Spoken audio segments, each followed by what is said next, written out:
Всем привет, меня зовут Эдуард Кичугин, и сегодня немножко про рисование фигуры человека. У меня в контексте проектной графики. Зачем это нужно? Например, для самоштабности. Вы рисуете стол, рисуете рядом фигуру человека, понятно примерно какой по размеру стол. Рисуете домик, рисуете рядом условную фигурку человечка, и сразу приходит в рисунок понятие самоштабности. Это очень-очень-очень круто помогает первым же взглядом понять, о каких масштабах идет речь. Это какое-то колоссальное строение или это вообще какая-то маленькая ерунда. Потому что человек прям мера всех вещей. Без этого прям не обойтись. Тут заседаю рядом с концертным залом Мариинки. Со мной, понятно, мой скетчбук. И сейчас еще один достану для иллюстрации идей из моей большой сумки. Тут еще набор разных пишущих штук, но про них попозже. Сначала продемонстрирую, о чем идет речь. Например, вот такие супер-пупер мега упрощенные и невероятно стилизованные. Но на небольших форматах они создают очень хорошее, нужное впечатление. Это элементарно. Повторить очень просто. Или, например, вот здесь я рисую домик, и мне все понятно про самоштабность, потому что я строю вот такую вот простую фигуру. Или, например, фигурка ангела для модели фонтана. Элементарно, но все понятно. И вот такие милые, симпатичные человечки. Вот здесь более разухабистые, вот здесь более стильные. И немножко в полуакварельной технике. Это размытие чернил. Вот это вот тоже показательная картинка, потому что вот само пространство, вот маленькая фигурка человечка. И сразу же, как только к нам приходит человечек, нам понятно о масштабности, о планах. Вот здесь человечки супер маленькие, и тоже все понятно про пространство. Вот здесь человечки побольше, и тоже нам удобно понимать, что это за пространство. И, например, на этой картинке ничего не понятно, если не принести сюда фигурку человечка. И сразу же понятно, что это скамейка, а это, наверное, система окон. Вот на этих фрагментах, например, немного непонятно, что к чему относится. А вот здесь мы смотрим, вот уже человек, вот мера всех вещей, и все уже понимание есть, как это все масштабно строится. То же самое, что и вот здесь. Приносим человечка в такую структуру, и глаз сразу понимает ее примерные размеры. Это все графика из моих проектных скетчбуков. Это вот формат А3. Такой большой концом, его с ободранной обложкой. Вот это Art Creation формата А4. Это то, куда я делаю эскизы своих проектов. И вот такая графика. Смотрите, как это выглядит в материальности. Такая огромная штука. И довольно увесистая. И вот еще более показательные примеры типичной моей графики. Посмотрите, очень простые формы, очень простой стиль использования техники размытия чернил. Я сначала рисую здесь пером, потом размываю это водной кистью. Или, например, в черно-белой графике сделано вот таким линером. Сейчас покажу. Вот эта вот история.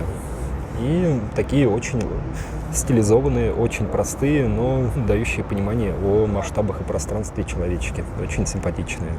И вот здесь более интересным образом размыто, чуть более сложно. Такие фигуры скульптур приходят в интерьер. И все вместе смотрится гармонично, симпатично и местами даже круто. Если вы хотите научиться такой графике, чтобы использовать ее в своих скетчбуках, в своих проектах, в своих рисунках, там, в городских зарисовках, то у меня есть уроки на сервисе Boosty, ссылка внизу в описании к видео и в шапке профиля. И там я рассказываю, как делается вся вот такая вот графика.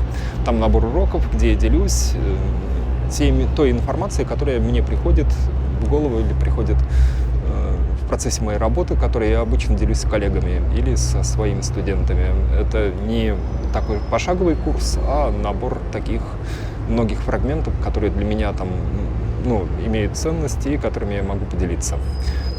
Цена всего 400 рублей. Подписывайтесь, не бейтесь головой о стену, а если вам нравится моя графика, то учитесь, используйте. Там я многое рассказываю, многое ценное.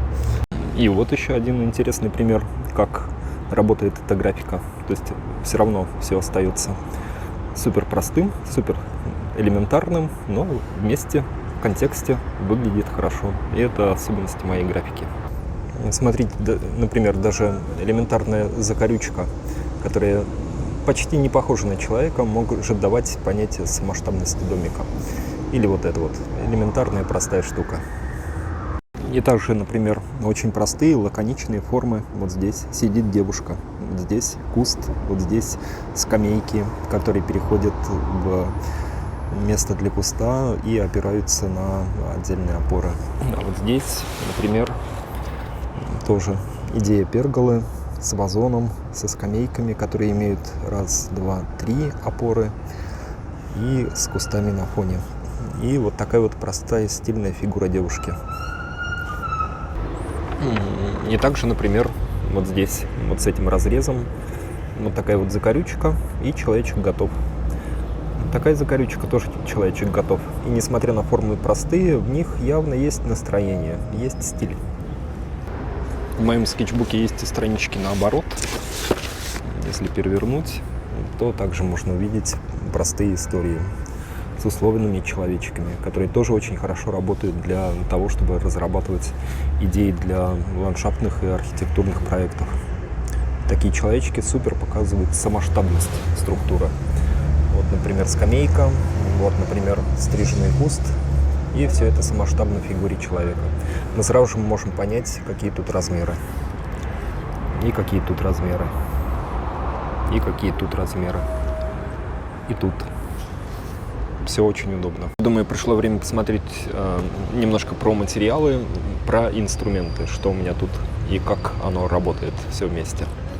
И я думаю, я каждым используемым материалом буду, наверное, сразу же рисовать вот такой вот скетч-человечек, чтобы вам было удобно, понятно, наглядно, как это все происходит. Ну, пишите в комментариях, понятно ли, как я рассказываю, как я показываю эту штуку. Мне важно, чтобы вам было понятно, ясно и просто. Например, первая история достаю из своей сумки. Это линер вот такой, Winsor & Newton. Тут все пометки стерлись, и он очень много находился в работе постоянно, и он очень хороший. Вот такой тип называется Fine Liner. Можно загуглить, и рисуется эта графика конкретно им вот таким образом. Я делаю наметку головы человечка, а потом делаю туловище. Вот такими двумя свободными движениями. Потом рисую как будто бы направляющие, которые описывают округлость этой структуры, ее цилиндричность. Даю ему немножко земли, подчеркиваю тень вместе с соприкосновением с землей, подчеркиваю голову. И теперь я думаю, вот если посмотреть на этих человечков, то у них у всех тень слева, а свет, соответственно, справа. Ну и этому человечку я тоже приношу немножко тени. Вот он получился такой. И никоим образом, в общем-то, не отличается от всех других человечков, которые я здесь использую. Можно немножко разнести его вверх. Тогда его фигура будет напоминать мужскую. Можно немножко разнести его вниз. Тогда ее фигура будет напоминать женскую. И все те же самые итерации. Чуть-чуть тень внизу, чуть-чуть округлости, раз-два, чуть-чуть тенеобразования. И девушке можно вот такие вот симпатичные волосы нарисовать. Все. Самоштабный человечек для самоштабности готов. Это хорошая тема, когда вам не хочется носить с собой много рисовальных инструментов. Например, один. Вот. Выбрали себе линер, тот, который вам нравится, и все время держите его на кармане. Нужно что-то нарисовать, у вас один инструмент, вы хорошо владели его техникой и делаете эту иллюстрацию вашей идеи, та, которая вам нужна. Не окружайте себя миллионом ненужных инструментов. Я постоянно стремлюсь к минимализму, то есть мне важнее выражение моей идеи, нежели миллион аксессуаров окружающих эту всю историю. Потому что в аксессуарах запутаешься, и нужно, я думаю, свести их к минимуму, пусть они будут хорошие, пусть они прямо будут хорошие и будут помогать вам рисовать. Но вот можно ограничиться одним, например. Не продолжая тему линеров, покажу, например, вот этот интересный тип линера. Это уже микрон, вот такая вот штука. Смотрите, это Pigma Graphics. Если я его открою, то обнаружу вот такой тип стержня. Он широкий и скошенный на углу. В чем его преимущество? В чем его достоинство? Например, если я в этой самой технике нарисую здесь тоже фигуру человечка. Вот я начал сразу с прически. Чуть-чуть завернул, как будто бы это платье. Сделал округлость. Подчеркнул низ, где падает тень. Подчеркнул тень, как вот в этих человечках. И вот такие 2-3 движения, и уже можно считать, что человечек готов. Так вот, у этого линера возможность рисовать тонкие линии, как вы видите, вот здесь, и тут же делать интенсивные тени. Вот они. И это очень удобно, потому что ты просто переворачиваешь с одной стороны на другую и рисуешь очень-очень быстро. Хороший линер. В целом микрон прям супер крутой. Из линеров я подумал, что может быть для моей техники прям просто идеальный. Если бы не одно но. Он тупится. То есть, когда рисуешь углом, то вот эти углы постепенно затупляются. Но есть лайфхак, его можно заточить. Берем бритвочку и так тык-тык, тык-тык. Аккуратно, если соблюли угол, то он может жить у вас дальше. Я не знал этого лайфхака, но вот узнал. Делюсь с вами. Хорошая штука. Продолжая тему линеров, покажу сразу 3. Вот такой наборчик симпатичный. Это линеры, как же их называют? Это стабило, да. 3 цвета. И что с ними любопытно? И тут мне поможет, я думаю, мой второй скетчбук, как раз тот, который у меня сейчас разрабатываются проекты. Смотрите, как это любопытно работает. Как сочетание 2 цветов. Сепия, коричневый и черный. В целом выглядит очень даже презентабельно и парадно. Вот, например, человечки, которые я рисовал для большой структуры домиков, они вообще намечены еле-еле, но в целом дают понимание, что это скульптура. Ну, это скетчинг, да. Вот здесь очень условно нарисован ангел, но это понятно, что это ангел. Здесь супер условно нарисован человечек, но его достаточно, чтобы понимать проектную идею, и это все выглядит довольно симпатично. Ой, и как раз еще покажу. Вот здесь нам все понятно по масштабности с домиком, а вот здесь такой немножко фокус, потому что вот здесь фигурка человечка чуть-чуть больше, а вот здесь они чуть-чуть меньше. И немножко возникает странный эффект. Вот здесь как будто бы человечек идет издалека, а вот здесь как будто бы он ближе к нам находится. Тоже с этим можно работать. Так вот, например, использование этих линеров. Есть более светлые тона, есть более яркие тона, есть черный, радикально черный. Если я использую сначала вот эти, то я могу избавиться от идеи, например, рисования ластиком. Потому что я могу вот такой вот оттенок линера использовать как эскизную часть. Если меня устраивает то, что я нарисовал здесь, то я могу и вот таким цветом его набросать и оставить, потому что это тоже симпатично. А могу взять, например, черный и уже исправить по нарисованному. Сделать так, чтобы сочетался и коричневый, и туда приходил черный. И, может быть, сделать там немного другие детали. Или вообще просто исправить то, что получилось. Вот примерно так. Как это выглядит? Выглядит симпатично. Симпатично и просто. Вот в этом плюс таких линеров, потому что они дают эстетичный эффект, вот такой. И в то же время их, ну, по сути, нужно 2. Например, вот такой и вот такой. Сейчас покажу, какие же это. Это вот такой линер, а вот это вот такой. Вот такой же набор получается. Я пушу за минимализм, но вот показываю прям несколько вариантов рисовальных инструментов, но это те, которые прошли большой путь отсеивания. лишнее уходит. То есть я вижу какой-то инструмент, он мне кажется перспективным, и я пускаю его в практику. И дальше, типа, как, выживет, не выживет. И очень много отсекается всяких историй, которые кажутся, что прям странные, ну, типа нужные, хорошие, оптимизированные, классные, дают супер эффект. Просто потому, что ими невозможно, например, пользоваться в моей структуре. Там быстрое рисование, рисование там где угодно, вот это вот проектная графика, ну и плюс стиль вот такой итальянский. Я не хочу, например, использовать какие-нибудь чудовищные анилиновые оттенки. Мне зачем? Мне не надо. Это вообще, ну, не мое. Мне нужны благородные, мне нужны сдержанные, мне нужны сильные, красивые, хорошо работающие инструменты и оттенки, и материалы. Потому что это придает ценности моей работе, а не удешевляет ее. А какая-нибудь там кричащая история, она берет и удешевляет. Ну, ладно, это другой разговор. В общем, вот. Сейчас перейдем к другой теме, тоже очень интересной. И посмотрим на такой любопытный инструмент японский. Это Parallel Pen. Сейчас я покажу, как он работает. Это японская ручка для каллиграфии.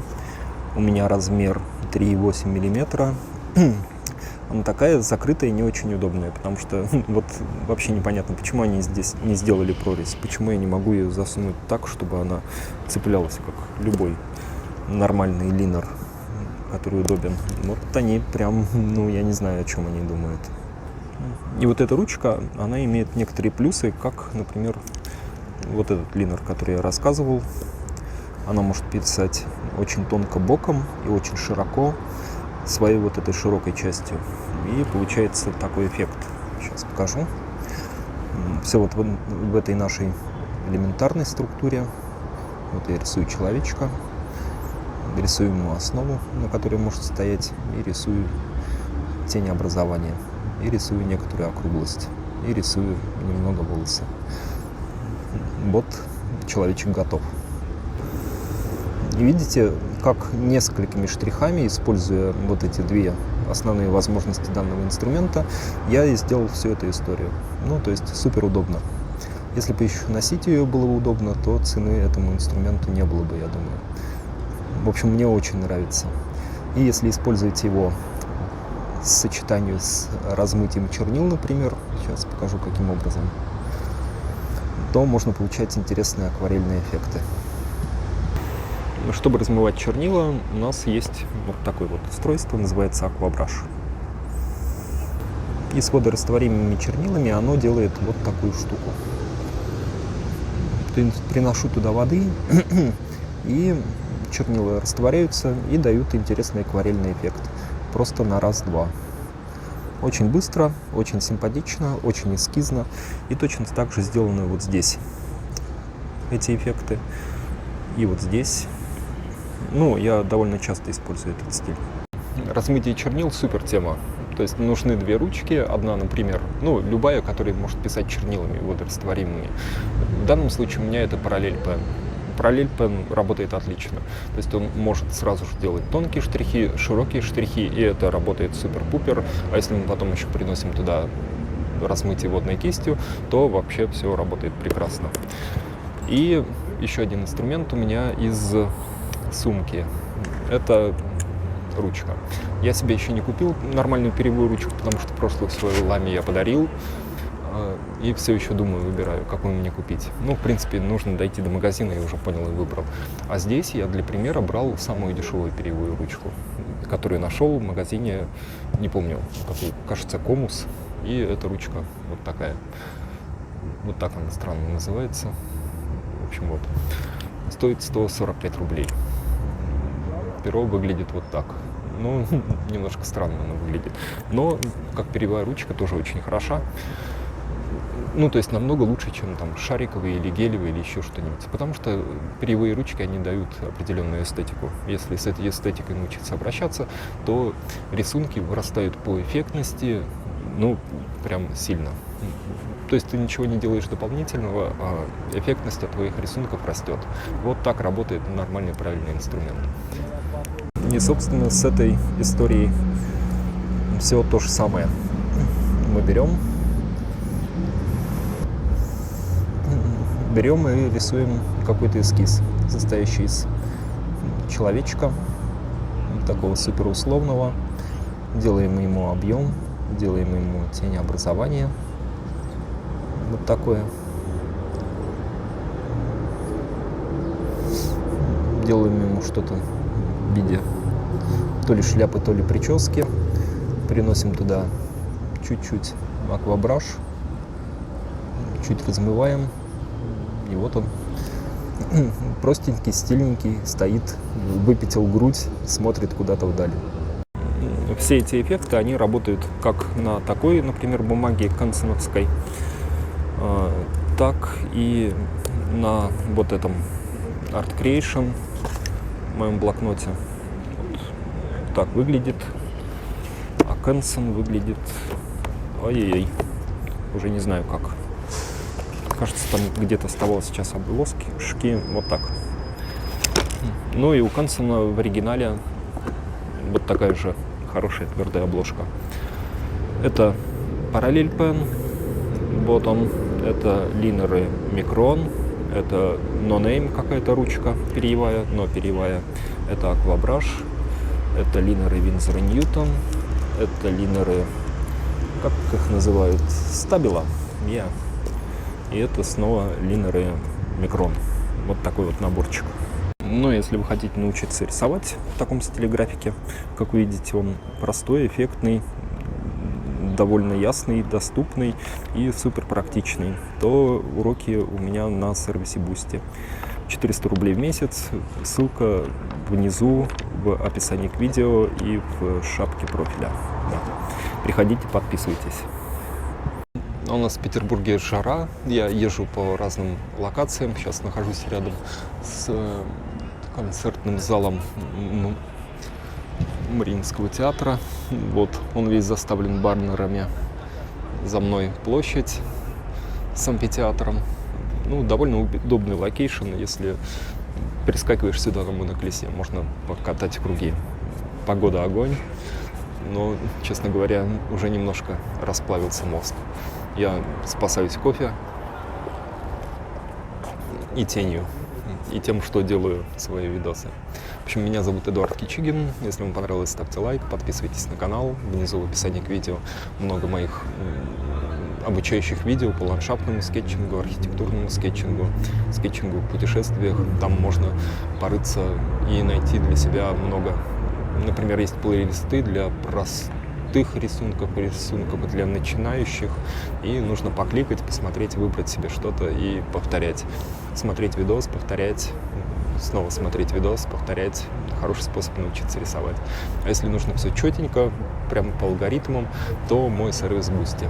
Там намного быстрее и безболезненнее пройдете всю эту рисовальную историю.